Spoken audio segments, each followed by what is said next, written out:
देख रहे हैं वीके न्यूज और मैं हूं आपके साथ वैष्णो सोनी। जम्मू कश्मीर में टारगेट किलिंग के मामले लगातार बढ़ रहे हैं और इसी को देखते हुए अमित शाह ने जो फैसला लिया है उस पर महबूबा मुफ्ती भयानक भड़क गई हैं।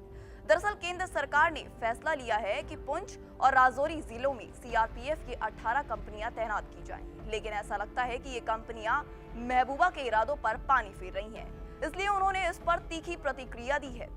जम्मू कश्मीर से सेना की तैनाती के इस फैसले पर पीडीपी नेता और जम्मू कश्मीर की पूर्व मुख्यमंत्री महबूबा मुफ्ती ने भड़कते हुए कहा कि जम्मू कश्मीर पहले से ही सेना का छावनी बना हुआ है, यहाँ और सैनिकों की तैनाती की जरूरत है ही नहीं। उन्होंने कहा कि सभी मानते हैं कि जम्मू कश्मीर एक सियासी मसला है। महबूबा मुफ्ती ने बीजेपी पर निशाना साधते हुए ये भी कहा, भारतीय सेना को जो करना था वो कर चुकी है, अब बीजेपी सेना के कंधे पर बंदूक रख के चलाना चाहती है। उन्होंने कहा कि बीजेपी का मकसद जम्मू कश्मीर में जंगी माहौल तैयार करना है। मुफ्ती कहती हैं कि बीजेपी यहां के हालात को नियंत्रित करने में विफल हो गई है और अब सेना के कंधे पर बंदूक रखकर हालात संभालना चाहती हैं। महबूबा मुफ्ती ने कहा कि जम्मू कश्मीर का मुद्दा राजनीतिक है और इसका मिलिट्री से हल नहीं निकाला जा सकता। उन्होंने कहा कि दुनिया का कोई भी बड़ा देश अपने लोगों के खिलाफ जंग नहीं लड़ सकती और इस जंग को कभी नहीं जीत सकती।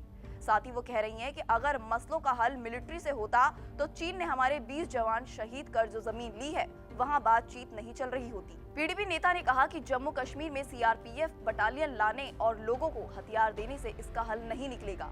वो कह रही हैं कि जम्मू कश्मीर में जंगी माहौल तैयार करना बीजेपी का एजेंडा है। वो दो फिरकों में नफरत फैला रही हैं, भाई भाई को एक दूसरे से लड़ा रही हैं। महबूबा मुफ्ती कह रही हैं कि अगर धारा 370 हटने से सब कुछ ठीक हो गया तो और फौज लाने की क्या जरूरत पड़ रही है।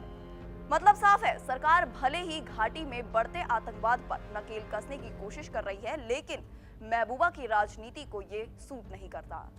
वरना होना ये चाहिए था कि सरकार के फैसले का समर्थन करती वो और सेना का स्वागत करती। फिलहाल इस खबर में इतना ही। तमाम इसी तरह की खबरों के लिए देखते रहिए वीके न्यूज। वीके न्यूज, राष्ट्र के नाम।